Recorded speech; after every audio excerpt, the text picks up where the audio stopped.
Hi everyone, I'm back again. Pain treatment, lesson 11.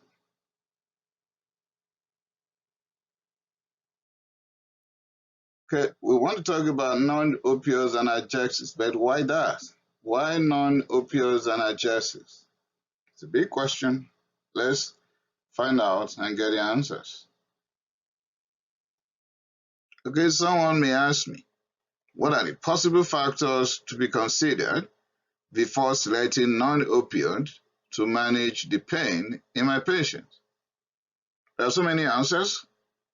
And I'll start by telling the individual that according to the World Health Organization publication on the ladder to manage pain, the very first categories of medication to be considered after you have exhausted non-pharmacological approach is the non-opioid analgesics. And there you're going to find analgesics like acetaminophen and non-steroidal anti-inflammatory drugs. So it's the first thing to be considered.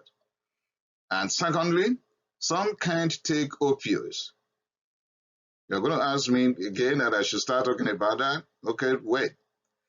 Some may be seeking to avoid side effects of opioids. I have a lot on that, and I made a separate publication on that already. Check my channel. And it depends on the severity of the pain. If the pain is mild, why going for morphine? Why fentanyl? Why adomorphine?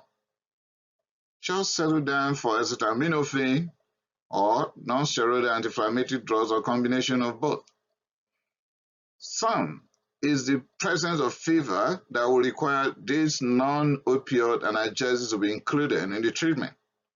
For example, acetaminophen is required when there is fever. Ketamine can be used in severe burns or postoperative, but when you have given every other opioids or every other medication and it's not resolved, then you switch over to ketamine.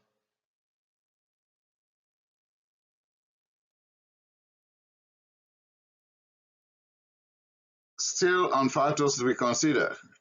In patient with opioid withdrawal and the individual is still in pain, so you don't want to use opioid anymore, you can use DEXMEDETOMIDINE. Desmeditomidine. Desmeditomidine is sedative, or you call it hypnotic, is anxiolytic, is an analgesic agent, and the sedation here is without respiratory depression. So it could be used for mechanical ventilation like intubation or used in intensive care unit, and it has less central nervous system effects. Isn't that great? So you can't use opioids, then go for this. Ketamine, I've just talked about it a while ago, can also be used in case of tolerance or opioid-induced hyperalgesia. Okay, if there's fever and moderate acute pain, use non-steroidal anti-inflammatory drugs. And sometimes in neuropathic pains, opioids may not solve your problem, like in Gaba syndrome, diabetes mellitus, spinal cord injury, or fibromyalgia. You use non-opioids, okay, the adjuvants, most of the time there. Can use gabapentin, pregabalin, tricyclic antidepressant, and the rest when you are dealing with these neuropathic pains, with or without opioids, okay? But sometimes it might be that you are trying to prevent chronic pain, and you can't be comfortable using opioid for a long period of time. So sometimes people use gabapentin, pregabalin, ketamine, and the likes to prevent chronic surgical pain.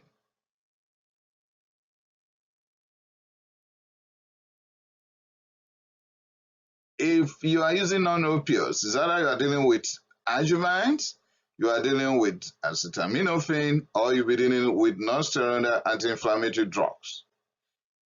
If you have chosen to use non-steroidal anti-inflammatory drugs, then you have to watch out for some things as precautionary measures. Check out for renal function. Please make sure there's no renal dysfunction. How about peptic ulcer disease?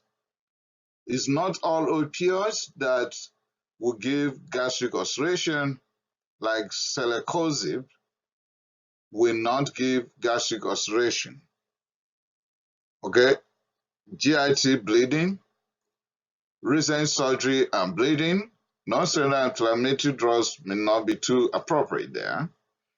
Platelet anomalies, particularly thrombocytopenia, with easy bruising and bleeding, congestive heart failure, liver cirrhosis, and asthma.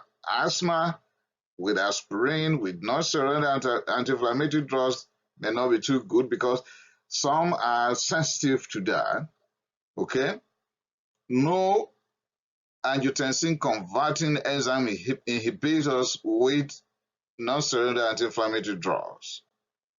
Recent cardiac or vascular surgery will not allow you to use many non-steroidal anti-inflammatory drugs. What are the specific examples of non-opioids? Acetaminophen with trade name paracetamol or Tylenol depending on where you are. Ketamine, DEXMEDETOMIDINE, non-steroidal anti-inflammatory drugs, calcium channel blockers, gabapentin, tricyclic antidepressant. Some will even be confused because maybe their relatives are on any medication that is called adjuvant when it comes to pain, but it's called something else because that is what is being manufactured for, or that is what is being used for mostly. For example, your neighbor is on a particular calcium channel blocker, or let's say is on tricyclic antidepressant, and you say, oh, are you having depression? No, I'm having pain. Oh, really? But my uncle is using that for depression. Yeah, that's what we're dealing with right now during this presentation, that there are many medications that could be used for pain, but it depends on the type of pain. And that's why you need to go over all my presentations before we reach this level. So lessons 1 to 10 will help to understand lesson 11 perfectly.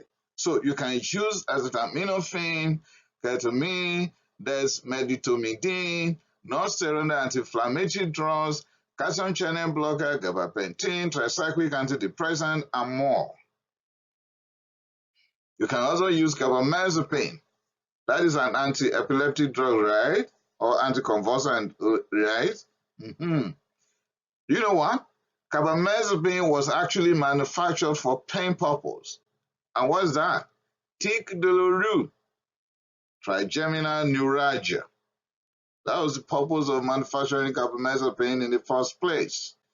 But with time, the use of carbamazepine for convulsion has overtaken the purpose of being an analgesic agent. So carbamazepine is okay for pain treatment depending on the type of pain. You can also use regional anesthesia, you know that, sedatives, hypnotics.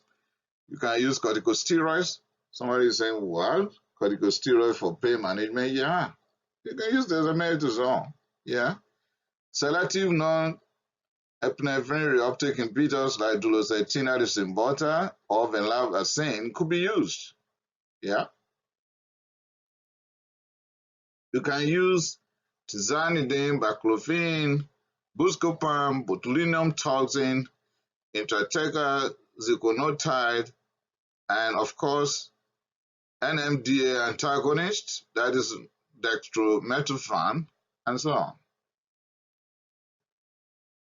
You can also use benzodiazepine like midazolam, lorazepam, diazepam. I've just talked about possible hypnotics or sedatives.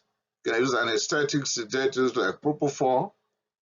And I know everyone who has known the story surrounding the death of Michael Jackson will remember propofol. I've mentioned ketamine about 4 times right now. Can use antipsychotics. So it's not everyone that is on haloperidol that is having hallucinations or delusions. No. It's not everyone that is taking olanzapine that is not, thinking straight right now. No. Quetiapine or ziprasidone could all be used.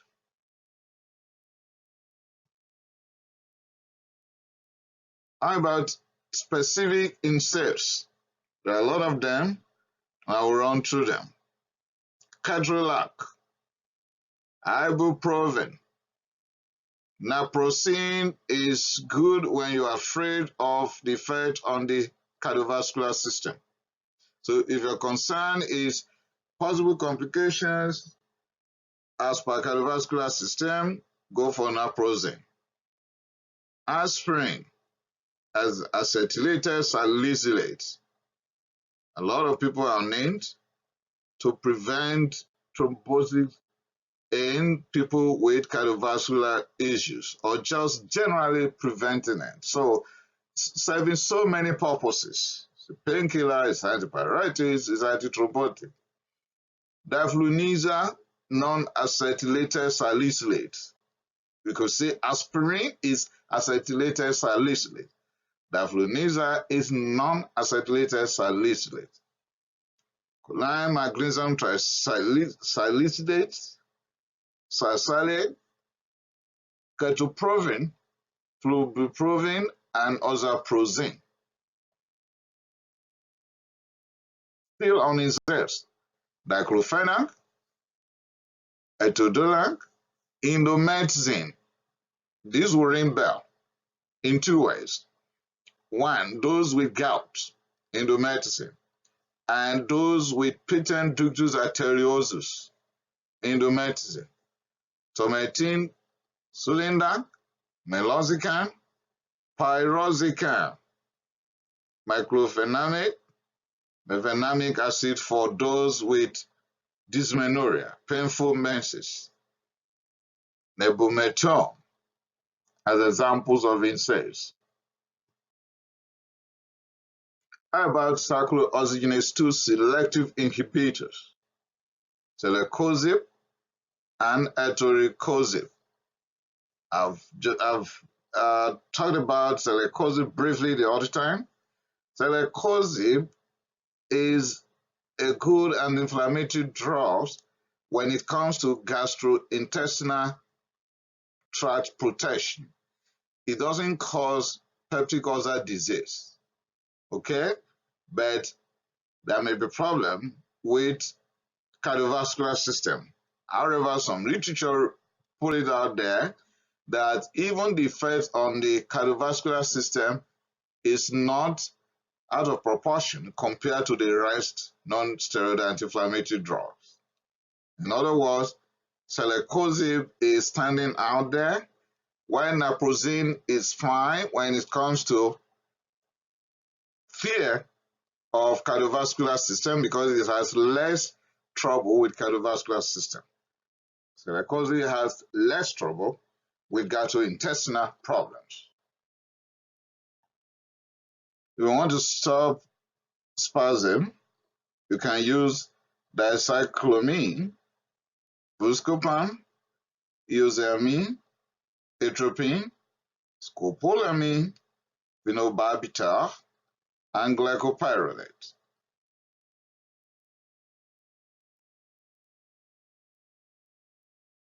I have put proton pump inhibitors here because when you are placing your patients or yourself or somebody around you is on non-steroidal anti-inflammatory drugs that could give peptic ulcer disease, or the individual is already diagnosed with peptic ulcer disease but must use these non-steroidal anti-inflammatory medications, then you have to use proton pump inhibitors. Okay? So you can use omeprazole, pantoprazole, rabeprazole, esomeprazole, lansoprazole. But in an individual that's already diagnosed with peptic ulcer disease secondary to the use of non-steroidal anti-inflammatory drugs, you can use misoprostol, which is prostaglandin analog. And with that, I've come to the end of the presentation as per pain treatment. Go through all my productions, pain treatment 1 to 11.